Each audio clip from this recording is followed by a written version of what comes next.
The knock at the door was not the kind of knock that belonged to a polite neighbor or even a delivery driver running late. It was loud, sharp, and forceful three-pounding blows that made the walls of the entryway tremble. Marcus King paused. In mid-sip of his black coffee, the mug resting against his lips as his eyes drifted toward the sound. He didn't move right away. He didn't flinch or startle. Years of facing men far more dangerous than whoever stood outside his door had conditioned him into stillness when most people would jump. He set the mug down slowly, listening. That followed was heavy, almost staged, as though whoever was outside wanted him to stew in the echo of the knock. Then came the voice deep, commanding, rehearsed. Open up. HOA, Enforcement Police. You're under arrest for violation of community rules. Marcus blinked once, almost amused. HOA Enforcement Police. He leaned back in his chair, lips curving into the faintest trace of a smile. He had seen cartel hitmen pose as federal marshals, mobsters dress as SWAT to intimidate rivals, and corrupt private security pass themselves off as legit. But this was new. Suburban imposters pretending to be a tactical HOA unit? The sheer absurdity of it almost made him laugh out loud. Still, he didn't. Marcus never underestimated anyone, not even fools in costumes. He stood, his 6'2" frame unfolding with a deliberate slowness, and padded silently to the front door. He didn't open it right away. Instead, he checked the peephole. 4 men stood outside, clad in dark tactical vests, with the word police stitched on crooked patches across their chests.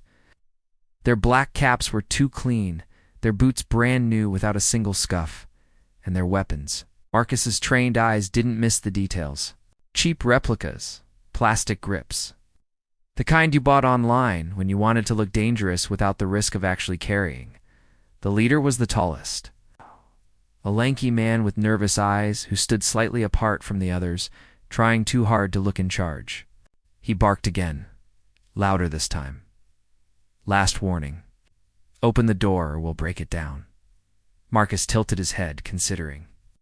His neighborhood HOA had already been a thorn in his side for months' complaints about his grass length, about his vehicles in the driveway, about the reinforced garage door he'd installed. They didn't know who he was or what he did for a living. To them, he was just another black man in a neighborhood they thought they controlled. And now, apparently, they'd escalated their nonsense into sending hired muscle dressed like rent-a-cops to his door. Fine, he would play their game. He unlocked the door and cracked it open just enough to meet their eyes. His face was unreadable, his tone calm. On what grounds? He asked. The leader smirked with false confidence. Failure to comply with HOA regulations. Illegal modifications to your property. You can come peacefully, or we'll drag you out. Marcus let the silence stretch between them. He studied each face, each nervous twitch, each bead of sweat starting to form under the brim of their caps. These weren't professionals. They were amateurs drunk on the idea of authority. But they had chosen the wrong house. He opened the door fully now, standing tall in the frame. His broad shoulders and steady gaze made the men hesitate for just a fraction of a second, and Marcus caught it. He smiled faintly, the kind of smile that carried no warmth. "Gentlemen," he said smoothly, "why don't you step inside and show me this warrant you're so proud of?" The 4 exchanged glances. One of them shifted nervously, but the leader puffed up his chest and pushed forward. "Don't play smart. You know what this is?" "Oh, I do," Marcus replied softly. His voice was even, but something in the way he said it made the air feel heavier. He stepped back, gesturing inside with an open hand. "Come in, then. We wouldn't want the neighbors to see." They hesitated again, but eventually, one by one, they crossed the threshold into his living room. Their boots clicked on the hardwood floor, out of sync, betraying the lack of training in their movements. Marcus shut the door quietly behind them, turning the lock with a soft click. The moment that lock slid into place, the atmosphere changed. The air seemed to thicken, the walls to close in. Marcus was no longer playing host, was the predator who had just closed the cage on his prey. He leaned back against the door, folding his arms across his chest, and studied them like a teacher about to grade a very poor performance. One of the impostors barked again, though his voice cracked just slightly this time. "Sit down. Hands where we can see them." He brandished his fake pistol in Marcus's direction, his grip clumsy, his stance uneven. Marcus didn't move. He didn't even blink. He had stared down cartel bosses with machetes, warlords with AK-47s, mobsters who had tortured men for less. This man, with his plastic toy and trembling hands, was nothing more than an irritation. "Interesting," Marcus said slowly, his eyes sweeping over them. "You know, you boys made a few mistakes," the leader frowned. "What are you talking about?" Marcus tilted his head slightly, his voice calm but laced with steel. "For starters, you're carrying replica Glocks. No serial numbers, no regulation grips. Second, your uniform's Velcro patches from a costume shop. And third, he reached into his pocket with slow, deliberate movements, pulling out a small leather case. With a flick of his wrist, he flipped it open. The golden FBI badge gleamed in the dim light. Special Agent Marcus King, Organized Crime Division. You just walked into federal property impersonating law enforcement. The words hit like a thunderclap. Impostors froze, eyes wide, mouths parting, but no sound coming out. The leader's fake confidence drained from his face in seconds, replaced by raw panic. One of the others stammered, "This. Oh. This is a misunderstanding." "No," Marcus cut him off, his voice dropping an octave. "This is federal prison time." He let the silence hang there, heavy and unrelenting, until the impostors shifted uncomfortably. Then, with the swiftness of a striking viper, Marcus moved. He lunged toward the man waving the gun, twisting his wrist in one fluid motion that made the weapon clatter to the floor and the man scream in pain. Before the others could react, Marcus shoved him down, the thud of his body against the hardwood echoing like a warning. The second imposter fumbled with his weapon, trying to raise it, but Marcus was already on him. Rob solved the ceramic mug from the side table and smashed it across the man's jaw. The crunch of impact sent him sprawling, groaning in pain as blood trickled from his lip. The remaining two backed up toward the wall, panic etched across their faces. They had walked into this house thinking they were predators. Now they realized they were nothing but prey. Marcus turned slowly, his eyes locking onto the leader. His calm demeanor was gone, replaced by something darker, something honed through years of breaking men who thought themselves untouchable. He stepped closer, each movement deliberate, measured, like a lion stalking its target. The leader tried to bluster. "You don't know who you're messing with." Marcus slammed him against the wall so hard the drywall cracked. His hand clamped on the man's collar, pinning him effortlessly. His voice was low, dangerous. "No. You don't know who you're messing with." The man struggled, gasping. "We were just doing a job. Who sent you?" Marcus's eyes burned into him. The man swallowed hard, his facade crumbling. It was the HOA president," she said. "She said you were a problem. Paid us to scare you, maybe rough you up. We didn't know who you were." Marcus let the words sink in. The HOA president. He had suspected her smug attitude, her constant nitpicking, her veiled threats during board meetings. But now, confirmation. She had crossed the line from petty suburban tyrant into criminal conspiracy. He released the leader just enough to let him breathe, and shoved him to the floor with disgust. He pulled out a set of heavy-duty zip ties from the drawer near the ladao. Doran, old habit of his from a lifetime of preparedness, and began binding their wrists behind their backs, one by one. The men didn't resist. The fight had drained out of them the moment the badge flashed. By the time Marcus was done, 4 grown men sat slumped on his living room floor, restrained and humiliated. He stood over them, arms crossed, the quiet authority of a man who had dismantled empires radiating from him. And in that moment, Marcus King knew this wasn't over. If the HOA president thought she could send imposters to his door, she had no idea what kind of storm she had unleashed. The air in the room grew heavy, almost suffocating, as Marcus stood over the 4 restrained men. Their faces were a mix of shame and fear, the bravado they had carried to his door stripped bare. For a moment, no one spoke. The only sounds were the shallow, nervous breaths of the impostors and the quiet hum of the refrigerator in the kitchen. Marcus let the silence stretch on, savoring the unease. Silence, he had learned long ago, was as effective a weapon as any firearm when applied at the right moment. Finally, one of the men broke, his voice shaky. "Look, we didn't know, all right? We thought it was just a job. Easy money. Just scare you a little. Didn't know you were." "FBI?" Marcus crouched down, his eyes level with the trembling. "Man, and that was your first mistake. Taking jobs without asking questions. You know what happens to men like you in federal custody?" His tone was calm, conversational, as though he were explaining the weather. "They get eaten alive. You're not professionals. You're cannon fodder. And the real criminals. They'll sell you out before you've even sat down at the interrogation table." The man swallowed hard, his Adam's apple bobbing like he was choking on the reality of what Marcus was saying. The leader tried to muster his voice, but it came out weak. It was Linda Harper. She said you were breaking HOA laws. She gave us the gear, told us to make it look official. Marcus's eyes narrowed. Linda Harper. He had known she was trouble from the first HOA meeting he'd attended. A woman who thrived on control, who reveled in the small power the association gave her. She had a way of talking down to people, of using the rules like weapons. But paying imposters to impersonate federal officers? That was no longer suburban politics. That was a federal crime. Marcus stood and walked to the kitchen counter. Retrieving his coffee mug, now cracked from when he had smashed it across one of their jaws, he turned it in his hand, thoughtful. Then set it down with a decisive clink. "You think you were hired to scare me," he said, his back still turned to them.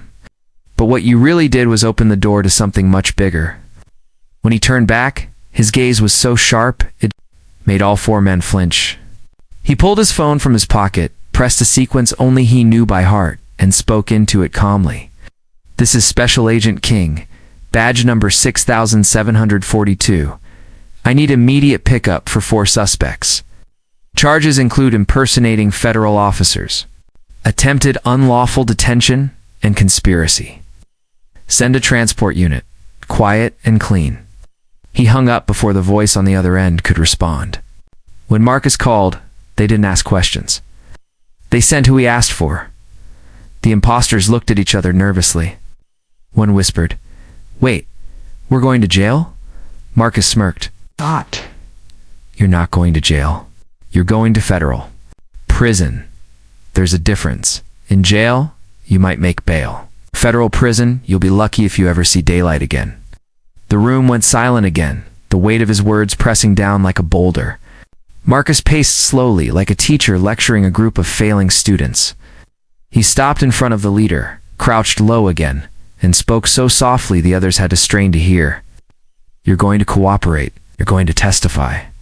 You're going to tell the Bureau every single detail about how Linda Harper hired you. Because the moment you don't..."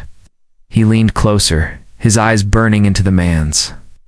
"You'll find out what it feels like to be on the wrong side of me, and trust me, you don't want that." The leader nodded rapidly, sweat beading on his forehead. Yes, I'll talk. I'll tell them everything." Straightened, satisfied. He moved toward the window, pulling the blinds back just enough to scan the street. Everything looked calm, neighbors walking dogs, sprinklers turning lawns, into sparkling arcs of mist, the quiet hum of suburban life. None of them had any idea that in this one house, 4 men had just made the worst mistake of their lives. Minutes stretched on. When the transport arrived, it did so without sirens. Just as Marcus had requested, 2 unmarked SUVs rolled up quietly, black and nondescript. The men inside wore real tactical gear, not the flimsy knockoffs. They moved with purpose, every step disciplined, every gesture economical. These were professionals.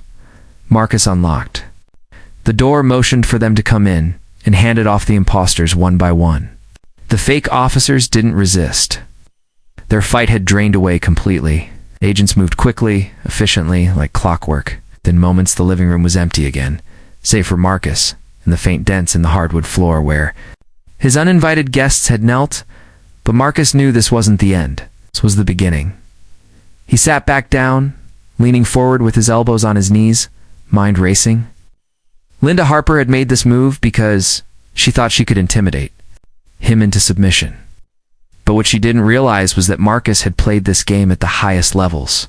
He had taken down drug lords who controlled entire cities, men who had governments in their pockets, syndicates who thought themselves untouchable.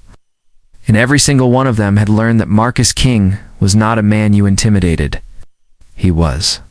The storm you never saw coming. The phone buzzed on the table. Marcus picked it up. It was a secure line. "King," came the voice of his supervisor, clipped and authoritative. "We've got the 4 in custody. They're already talking." Harper's name came up more than once. "How do you want to proceed?"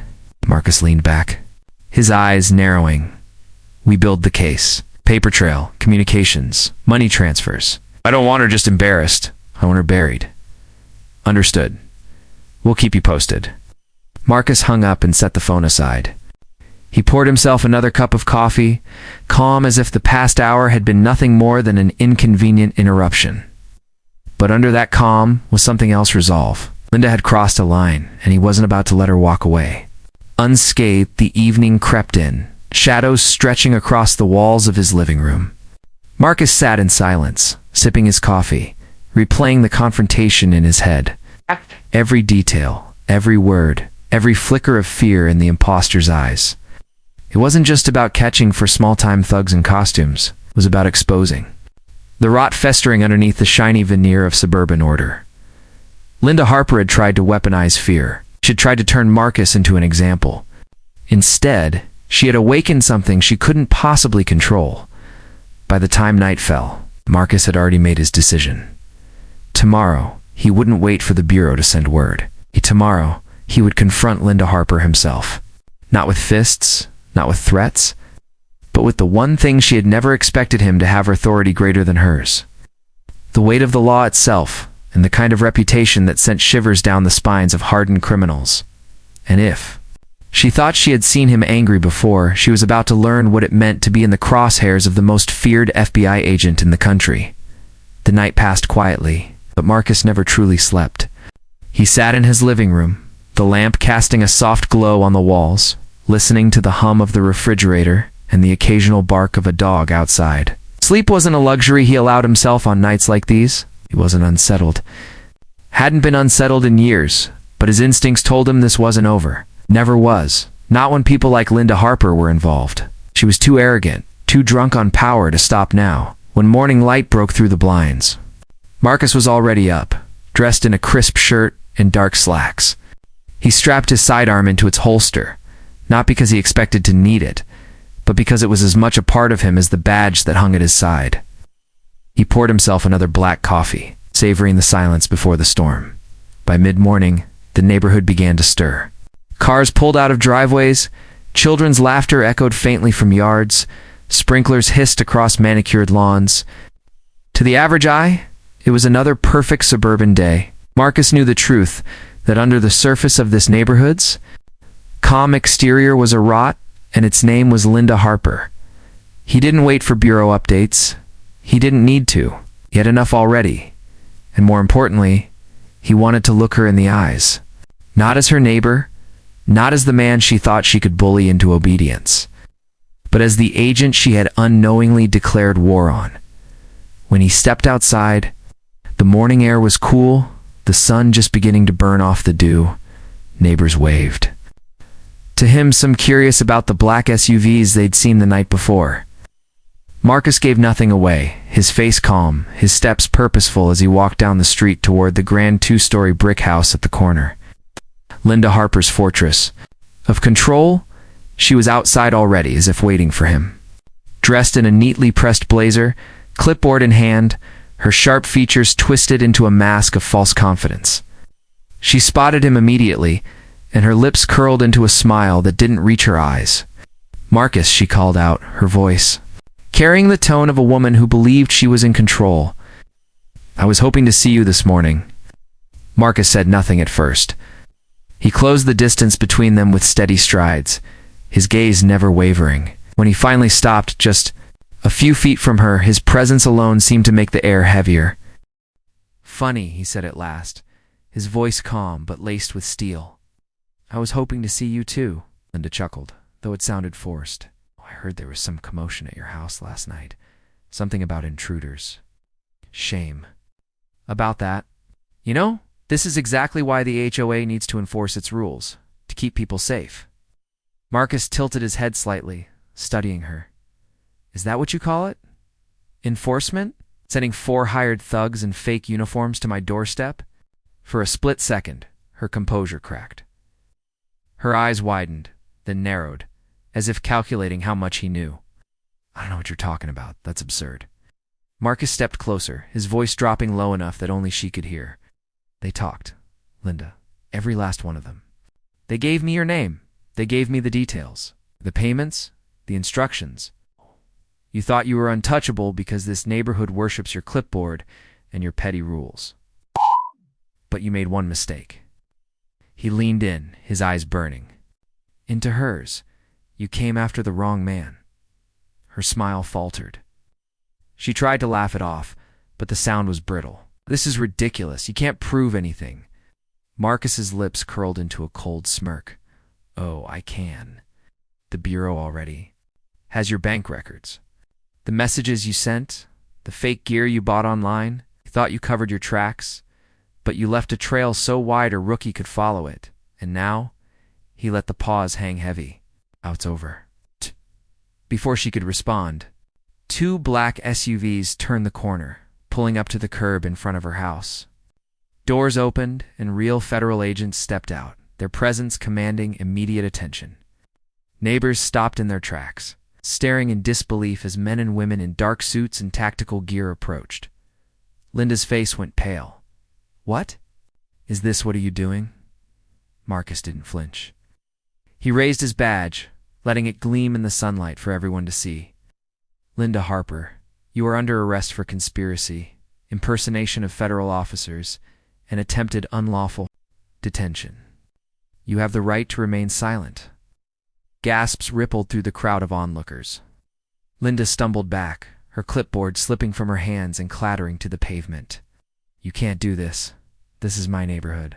I run this HOA." Marcus's voice was calm, almost cold. "Not anymore." 2 agents stepped forward, cuffing her as she shrieked and thrashed, her protests echoing down the street. "You don't know who I am? You can't treat me like this? I'll have your badge."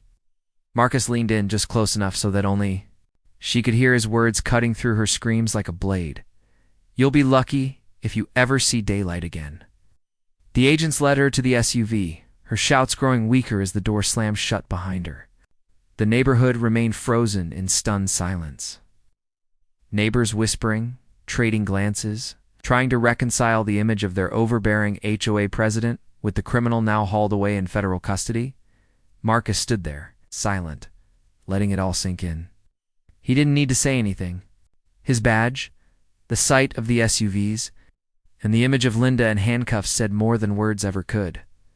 One of the neighbors, an older man with a trembling voice, stepped forward.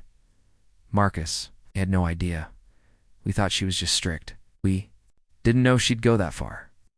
Marcus finally turned, his eyes sweeping across the gathered crowd.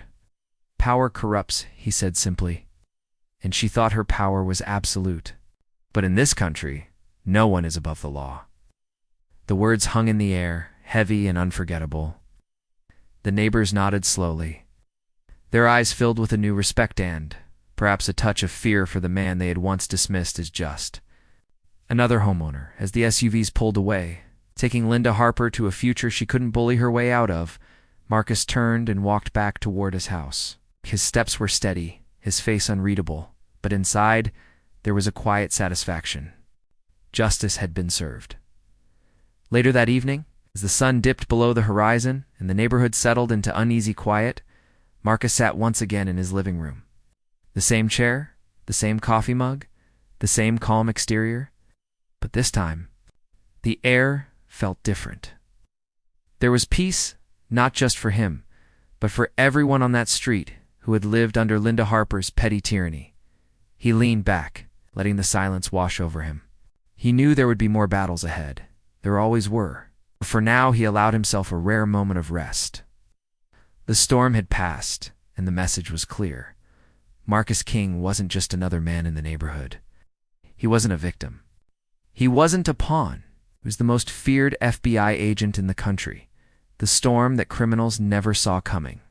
And anyone foolish enough to test him, whether cartel bosses, mobsters, or a corrupt HOA president, would always regret it. The end of the day brought no celebration, no applause, just the quiet satisfaction of knowing justice had been done. And as Marcus closed his eyes, the faintest smile touched his lips. Because in his world, there was no greater victory than reminding the corrupt and the arrogant that they could never, ever stand above the law. The end.